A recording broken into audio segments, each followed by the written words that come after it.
أنقل لكم قصة. شاب مثلكم مرتب كاتب على ظهر اللهم عجل لوليك الفرج ويدور لقاء الإمام. اجى لابو محمد قال له محمد اريد التقي بالامام، اعطيني فد وصفه فد فعل اسويه. يروح المسجد السهله 40/4، لان هواي ناس راحت المسجد السهله 40 ليله اربعاء يلتقون بالامام. قام يشد الرحال من الغراف للكوفه، كل ليله اربعاء هو وين؟ بالكوفه مسجد السهله.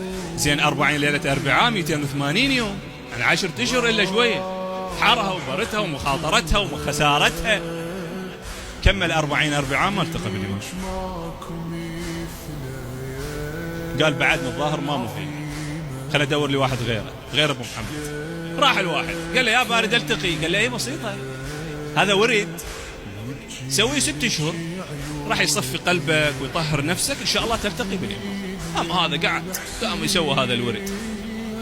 طبعا أحبتي الورد إذا كان وارد عن المعصوم على راسي، بس إذا وارد عن غير المعصوم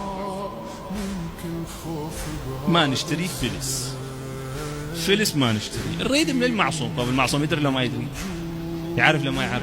أطلع أوراد لو ما أطلع، وأفضل الأوراد الصلاة على محمد وآل محمد.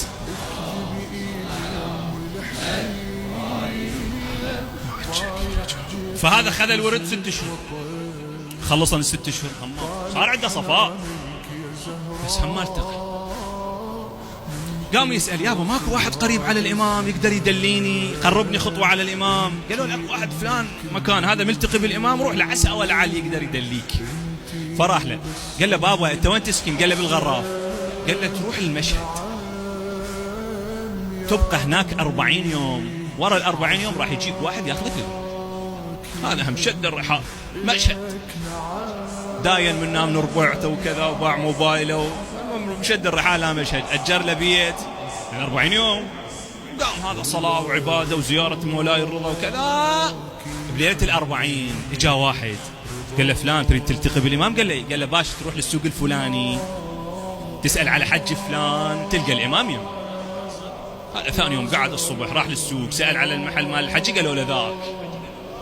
صدق راح لقى الحج إنسان شيبة ذو وقار مبين عليه سيماء الصالحين. سلم على الحجي حياك الله وعليكم السلام، يقولوا قاعد بصفه شخص عجيب. عرفت انه هذا منه الامام روحي له الفداء. يقول سلمت على الامام رد عليه السلام بعدين اشر لي قال لي لا تحكي. يقول انا استمرت بمكاني، انا بعد اريد لقيته شي يؤمر انا خادم. يقول واقف انا بباب محل الحجي، اجت مره قالت لحجي عندي هذا قفل تشتريه؟ قال اي اشتغل بالاقفال وتصليح الاقفال. قلبه قال له بيش تريدينه؟ قلت له ب3 دنانير. قال له حجي هذا يسوى 8، واذا اسوي لك الى مفتاح ب1000 دينار ينباع ب10، يعني تحصلين 9. فتش تقولين تبيعنا ب8 لو اصلحها لك تبيعينه ب10؟ قلت له حجي انا اريد 3 دنانير اريد اشتري علاج. افتريت السوق كله يعطوني بيه نص دينار ربع دينار. قلت لهم 3 دنانير خايفين امكم عجوز تريد تاخذ علاج، ما حد رضى يعطيني 3 دنانير. انت تقول لي ب8 تضحك علي؟ قلت له حجيه قيمته 8 دنانير تبيعينه؟ يا عم تجيب ال8. طاحت 8 راحت المرة. يقول التفت للامام قال لي فلان. قلت له قال صير مثل هذا انا اجيك مو انت تجيني. انا اجيك، انا هذا سلوتي. اذا ضيق بي الدنيا اجي اقعد يم الحجي، ما يراد لها لا مسجد سهله ولا اوراد ولا تتعنى، صير خوش ادمي. انا اجيك حبيبي. هذا الحجي اللي الامام يجي يقعد يمه، هذا سوى من مقدمات اللي خلى الامام يلتقي به. عاصي امه وابوه هذا الحجي ويجي الامام، قاطع صلاته ويجي الامام، اخلاقياته تعبانه بالشارع ويجي الامام.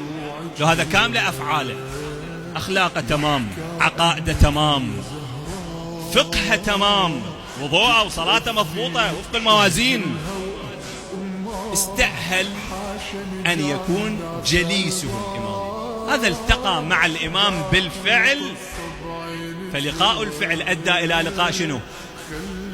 شخص احسنت. يوم يجي الإمام يلتقي بي بعد ما يحتاج